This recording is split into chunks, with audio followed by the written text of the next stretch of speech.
It is the best of times, it is the worst of times. In the year 2030, anyone, anywhere can be approved for credit in seconds. No paperwork, no waiting, no loan officer. However, the borrower, as you knew them, has ceased to exist. The machine does not see people, it sees files, and the file has become more real than the person. The road to 2030 began long before the machine. In 1841, a New York merchant named Lewis Tappan founds the Mercantile Agency. Clerks in green eye shades record in handwritten ledgers the character of borrowers across America.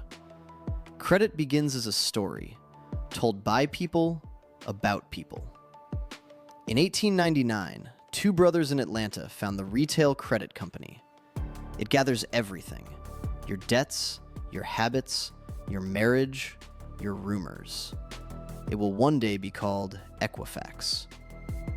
In 1956, an engineer named Bill Fair and a mathematician named Earl Isaac invest $400 each in a new idea: that repayment can be predicted, that character can be calculated. In 1970, Congress passes the Fair Credit Reporting Act. In 1974, the Equal Credit Opportunity Act. The law forbids judging borrowers by who they are, so the industry perfects judging them by a number. 1989. A computer scientist in Switzerland invents the World Wide Web. That same year, Fair Isaac releases the FICO score, a human life compressed to 3 digits. The story is replaced by the snapshot. Almost no one who adopts it ever goes back. 1995. Mortgages are approved by software. The 2000s. The scores are bundled, securitized, and sold. 2008. The models fail. All of them. Together. In the same direction. The world learns what happens when every lender trusts the same number. The lesson is not learned for long. The 2010s. A new generation of lenders rebuilds credit as an algorithm. Decisions in seconds. Data no human will ever read. It has never been easier for anyone, everyone, to be judged. 2017. Equifax is breached.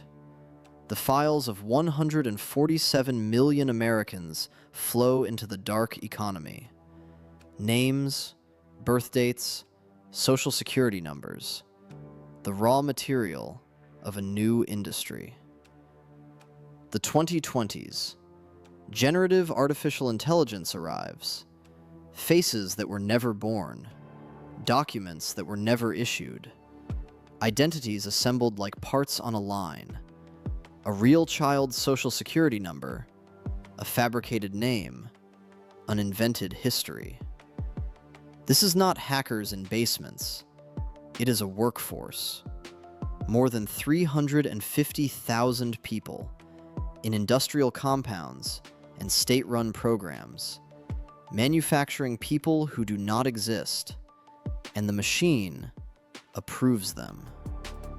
By 2024, synthetic identities reach an all-time high in lending. 1 in every 10 fraud cases worldwide. 1 in 4 children will have their identity stolen before they turn 18. 1 in 3 adults already has. By 2030, synthetic fraud costs lenders $23 billion a year. And while the machine approves the fake, it cannot see the real. 49 million Americans remain invisible to it. No file, no score, no story. Immigrants, the young, the poor. The machine has nothing to read, so it reads nothing. And the answer is no. And for the rest, the machine remembers only the snapshot. A widow in Ohio misses 8 payments. while her husband dies. She recovers. She pays on time for years. The file does not care. The file is frozen at her worst moment, and the machine mistakes a moment for a life. Welcome to our world. The machine that decides who gets a home, a car, a chance, approves people who were never born, and denies people who were never anything but good. At its best, the system is fast, vast, and blind to prejudice in ways its ledger-keeping ancestors never were. But at its worst, and for too many, it is a photograph mistaken for a person. Confident, efficient, and wrong. It is what we built. It is what we chose. And its commercial success preempted any discussion of what the machine is obligated to see before it is allowed to decide. But perhaps there is another way. A system that asks not, what is the number, but do all the signals tell one true story about one real person? A system that can tell a manufactured identity from a lived life, that can see that the worst 8 months were 8 months, that a person is a trajectory, not a point. The machines are not going to stop judging us, but we can decide what they are required to see.